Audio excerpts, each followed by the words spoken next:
I'm too afraid to check farm at this point because it probably exactly what I mean. If they're checking farm, they're definitely gonna be going in. I see Juggernaut is gonna die very heavily. He will get the kill here, but that Vengeful Spirit is gonna surround him under the tower. Let's see if there's some exactly what I mean. Voodoo Restoration.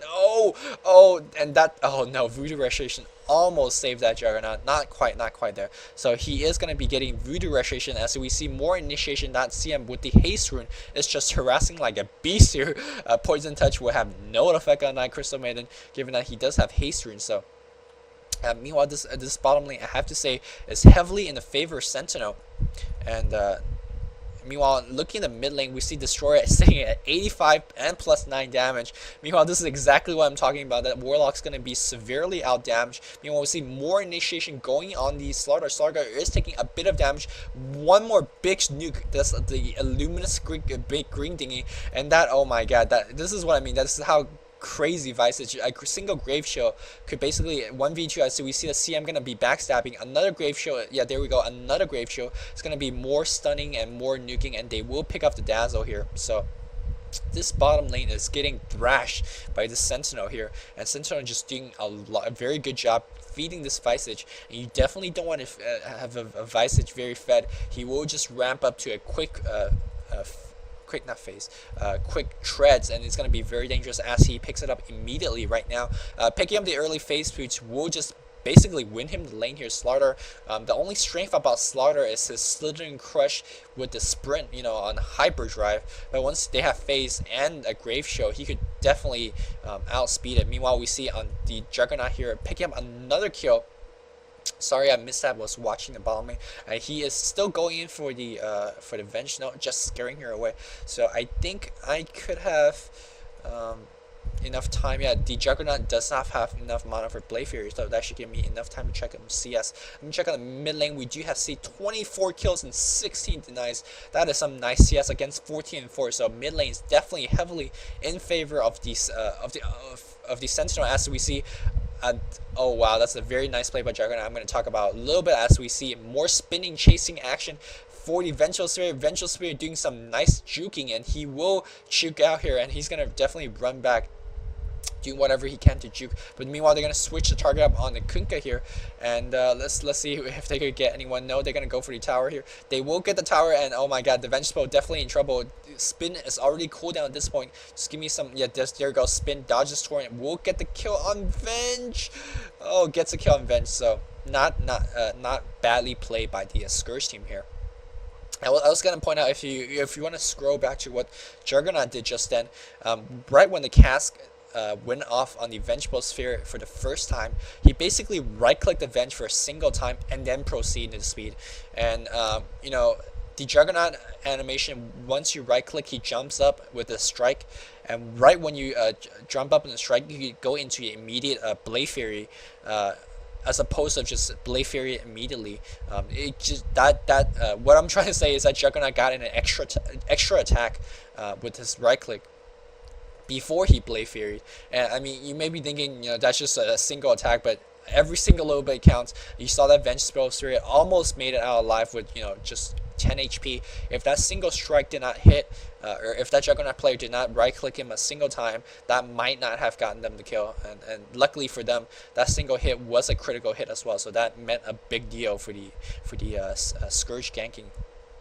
So professional player, definitely showcasing why they're professional. They're taking every little bit advantage of the hero animation and whatnot. So meanwhile on the bottom lane, let's see how Visage is just farming. Visage is 30 creep kills, so he is doing not bad. Kunkka is 23 and 4 in top lane. Meanwhile, on the Juggernaut is farming 22 and 4 as well. So that top lane is neck and neck. But that top lane, look at that Juggernaut, 5 on 1, and he is really ramping up to some big item, I hope. Juggernaut, one way you can see that how Juggernaut is gonna what kind of build he's going to go in this game. As I miss another kill here. Juggernaut probably has picked up a kill. He's going to chase him. And this is exactly what I mean. Right click a single time into a Blade Fury. And oh, no. Barely living it out there. So I think that was just almost a little bit lucky play. That Juggernaut is going to be chasing. He does have face boots here. Meanwhile, Vengeful Spirit is going to come in. Meanwhile, Mushi is Mushi is still mid lane. I saw Mushi's name pop up. Mushi did fall off to. Oh, there we go. Mushi did fall off. So we see more and more big roaming action. But I was talking about the Juggernaut's item build, and one way you do tell how Juggernaut's going to build is that look at what boots is he going to be getting. If he's going to go for a very farm heavy intensive build, he's most likely going to go for the BOT, for the global presence, and for more of a TP farm. But if he's going to go for treads, he's probably going to go for the late game DPS build. But if he's going phase boot like this, he's definitely going to go very gank oriented, because phase boot's one of the best ganking items out there. As we see, phase boot with Blade Fury, he just makes Juggernaut is such a dangerous unit, for dangerous hero very early game. As we see more initiation going on the Warlock. Warlock just one hit away when Warlock, a single orb will not kill. I'm not sure why Kunkka did not chase. Maybe he wanted to give the kill to Destroyer, or maybe he realized that he couldn't get catch up. And we see Juggernaut coming back in. Juggernaut is not a great hero against Destroyer, because every time he ult, Destroyer could just make fun of him in terms of imprisoning. But I think this is the moment here. We do see a Blade Fury coming in with Blade Fury. Oh my god, they're gonna focus on the Warlock. Warlock will go down here, but they definitely want to dive on this Destroyer. Destroyer taking quite a bit of heavy damage, but I think he will be okay to this point. I think Witch Doctor is also in trouble. No, Dazzle is definitely in trouble. There is some good casting going on, but Dazzle does fall off. I think Witch Doctor is also gonna fall down. Yeah, that is just some horrible luck for the Scourge team. They are just getting picked off one by one. So nice TP support from the Sentinel, as we see the Juggernaut kind of be stuck between some birds and the CM. So he should be okay. No, we do see the bird is gonna go back on bottom lane. So this has been a very exciting game so far. 10 minutes in, 11 minutes in, we do see 18 creep kills. This is definitely not your standard Asian farming fest here, as we see both teams going for a very offensive lineup here. And this is definitely a nice change here. And I mean, with heroes like this, with Juggernaut, with Slaughter, with this amount of chasing power, they will definitely force a lot of action, as we see more initiation going on the bottom lane. This Dazzle definitely in trouble. He does have Grave on, so he should be okay at the time being. But anytime he's going to walk into lane, he will be dead, so he might as well walk back. This bottom tower does need a lot of help here. And I mean, we do see this Visage going for a headdress, so that either mean a pipe rush, which is highly unlikely, or an early mecha, which I think is better built here. Pipe rush is unlikely due to the fact that if you're going for a pipe, you definitely want to get the Hood of Defiance first, so it's most likely gonna be the mecha here. Mecha definitely not a bad choice. We see that the Warlock has picked up an Urn here. Urn, I'm not too sure what he's going to be doing with this Urn. I don't think Urn is the best choice here. Generally, when you solo a Warlock here, you probably want him to sit in the lane a long time in terms of having, just farm that quick hex. I guess that's why you want a Warlock. But I think having this Urn means that they're going to go for a quick mecha as well, as indicated by this Ring of Regeneration. As we see Dazzle going to be backstabbing. He is being revealed at this point by the two familiars, and Dazzle is just really warding very aggressively. You see all these sentry wards being placed by Dazzle here, so that means I definitely want to do some high intensive ganking on this bottom lane. Being on the mid lane, we see Smushi still farming quite well.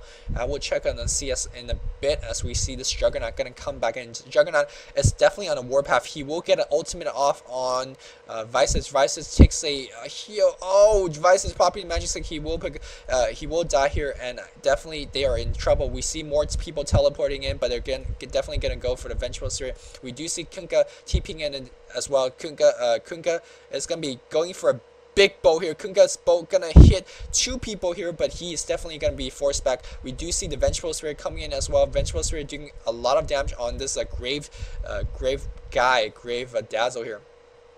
They will pick off the Dazzle, and the Witch Doctor is going to be in trouble as well. Meanwhile, the Warlock is going to pick up some of the damage. Meanwhile, Mushi getting some nice backstab as the Juggernaut here also picking off kills here and there. So both teams trading kills back and forth. But we do have a sprinted Slaughter coming in, but I don't think he could initiate it on Mushi. And I think that Destroyer is actually looking out to be a very great counter pick. That banishment is going to just hurt so much, and then you can see that banishment just saved this Crystal Maiden there. So I can see that why they definitely want the want the destroyer. And I have to say, this is very high intensive game, so I apologize if I'm mixing out action.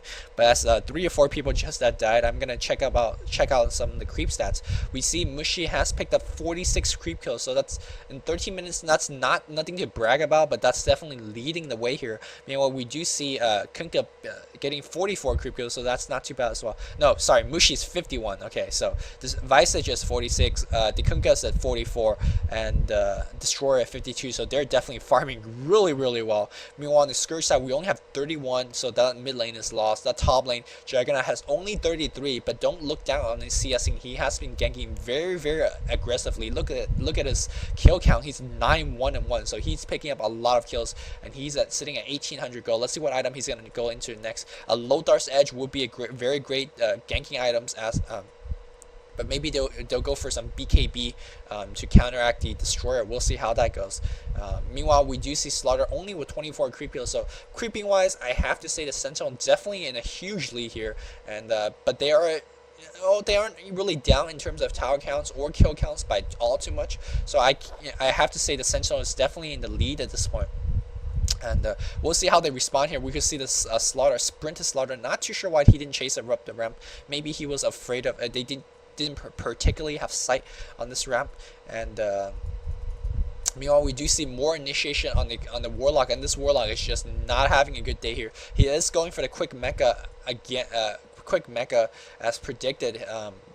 Due to his quick headdress here, and quick mecha definitely not a bad choice here. But I think he did not predict himself having this kind of bad farm as a Warlock. So, and I was remembering I had something to talk about. Oh yeah, I was talking about if you wanna, if it's a bit too far to scroll back. I was talking about Sentry Ward earlier, and if you remember, Dazzle placed a Sentry Ward in this position here. That's actually a pretty terrible position to put, as we see a gank coming on Destroyer. Destroyer is probably going to be in trouble. Oh, I think he should have saved that. Oh no, he's probably dead at this point. I don't think he could run out regardless. Venge doing whatever he can. Venge trying to juke here, but this nice ward is going to see him, and now Venge is going to have nowhere to juke. He's doing whatever he can. Oh, he might run out. Actually, no, but he is going to die to the Poison Touch, which is not too bad. He died to the Poison Touch instead of the Juggernaut or the Slaughter. So that kind of juking actually helped out. So earlier I was talking about Sentry Ward here, and we see this the Dazzle actually placed it here. That is a poor Sentry Ward placement. Not that because it won't see the wards here, as it definitely will see the wards on these ledges, but it's a poor placement because if you're checking for this ward, right, you have to walk all the way around and come back to check, and that's a good 5-10 seconds that you're wasting. Next time, if you guys are placing Sentry Ward, place on this single little torch up this hill. If you place it here, it will give you sight of this vision, and also will definitely give you sight of this vision as well, and then you could counter ward accordingly, plug off the ward accordingly. I mean, it's just a little bit of stuff that you could save yourself a good 5-10 seconds. In early game, a good 5-10 second means you're grabbing a rune, or you're getting a kill, or you're saving a teammate. It's just a pretty big deal that not many players look to. So again, these players are a lot better than I am, and if they're farming extremely well, a Vanguard as well. So I can't say this is the best farm here, but he did have a very difficult lane against a Visage and a Crystal Maiden on the bottom, so you can't really blame him all too much. Meanwhile, in the mid lane, I think that with the Aegis here, I think the Scourge is looking for a push. Even if they don't pick off a single tower, they could put some damage on this Ancient Protector level 2 at mid lane here. I think the Warlock Inferno is up. Yeah, Warlock Inferno is online at this point. Again, dropped it off. They do waste 2 ulti picking off a Crystal Maiden. I can't say that's the best choice here. Now they lack a great AoE stun, and I think with that they have to back off. And I don't think trading 2 ultis for CM is just worth it at this point of the game. They definitely wasted 5 heroes farming time just on this CM kill. Meanwhile, at that point we see a Visage farming up on top lane. So I think Starsboba realized they're losing a little bit, and I'm not sure if they're getting impatient or they want it for a push and they saw the CM and they just want to grab that kill.